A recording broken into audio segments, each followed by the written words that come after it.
Magandang umaga, Philippine Air Force. Alamin natin ang magiging lagay at taya ng panahon ngayong araw ng Sabado, June 13, 2026.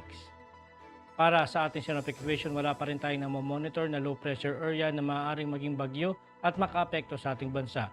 Ngunit patuloy na nakakaapekto itong easterly sumainit na hangin na nanggagaling sa dagat Pasipiko na siyang nakakaapekto naman sa eastern section ng Southern Luzon, Visayas at Mindanao.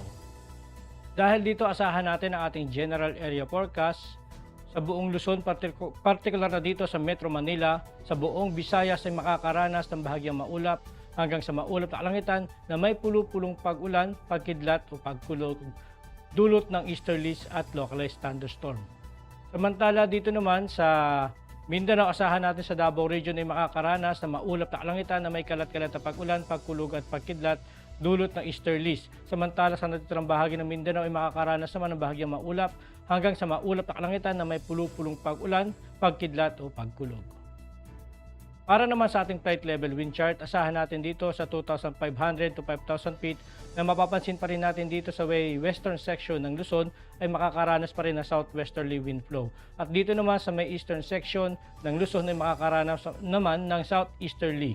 At dito naman sa may Southern Luzon hanggang sa may Mindanao ay makakaranas naman ito ng hangin ay manggagaling dito sa east o kaya dito sa silangan. Asahan natin ang taglay o lakas ng hangin ay maaaring umabot ng 10 hanggang 20 knots.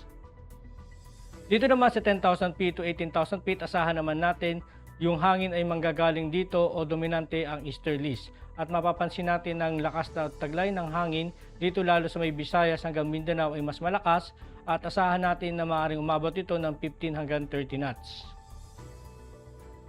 Dito naman sa impact sa flight operation, dulot nga ng easterlies dito sa Bicol Region, Eastern Visayas, Caraga at Davao Region. Ang mga main hazard dito ay warm and humid air from the Pacific enhancing convective activity. Ang impact naman dito sa rotary, asahan natin ang mga localized thunderstorm and light turbulence may briefly affect operations, especially inland in the afternoon. Sa fixed wing naman, asahan natin ang general repair with possible isolated Charlie Bravos causing short-term delays or turbulence.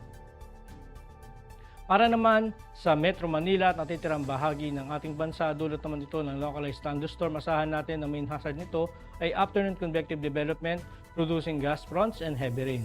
Impact naman ito sa rotary, asahan natin ang downburst strong gas and reduced visibility, pose significant hazard, avoid flight in Charlie Bravo activity. Sa fixed wing naman, asahan natin ang mga severe turbulence and wind shear likely during arrival and departure phases.